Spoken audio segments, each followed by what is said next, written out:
Hey, what's going on, everybody? It's Saturday night. The fights are on. Who you got? Gane. I got Francis Ngannou. Or Moreno Figueiredo.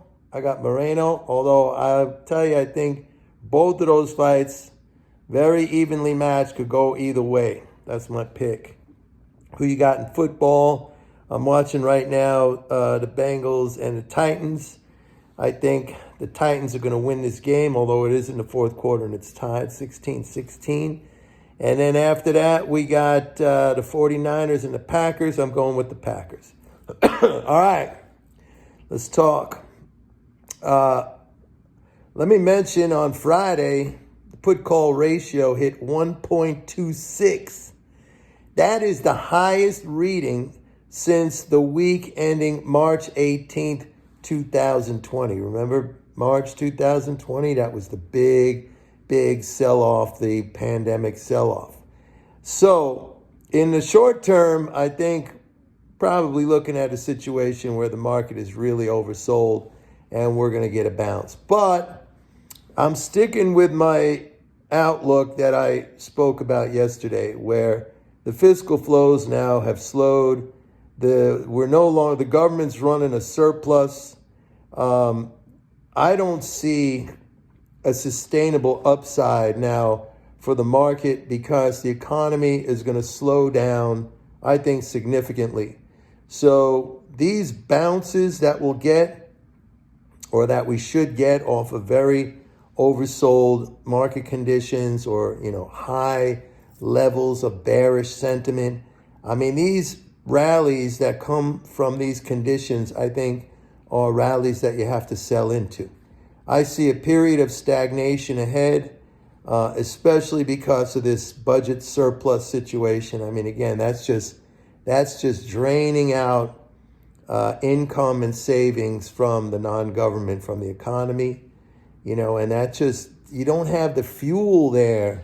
It takes fuel to push the market higher, and that fuel is monetary fuel, and that's, what comes from fiscal expansion. But now we're in the opposite realm. We're in a fiscal contraction, and so I see at best a period of stagnation. I don't perhaps not, a major retrenchment in the stock market, but I just don't see the environment now for a sustainable bull market rally. I mean, you need to have economic growth for that, and it's just not going to happen under these conditions where you have the government running a surplus. I mean, that's the problem. And politically now, like I said, already going back to, when Biden was elected, I said there's not going to be a problem until, at the very least, the midterms in 2022,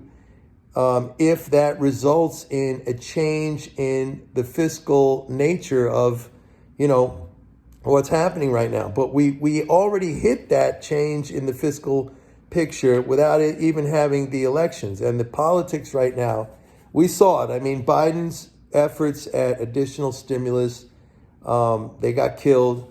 And there's not going to be any prospect for any more of that now. So this is the reality we're in. We're in stagnation right now.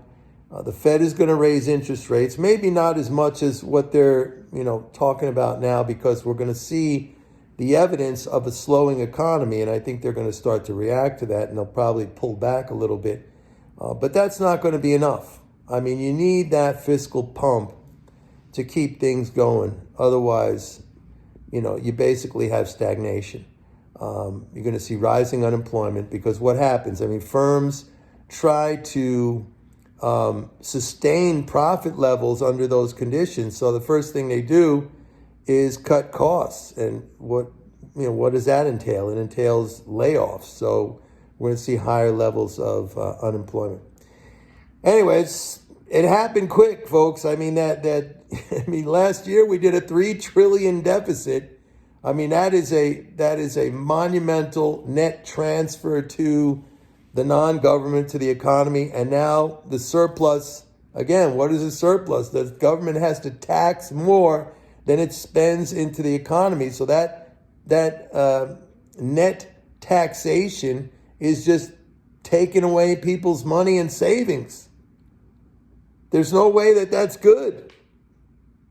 But like I said yesterday in my video, prepare for the White House and the Biden administration to be cheering that.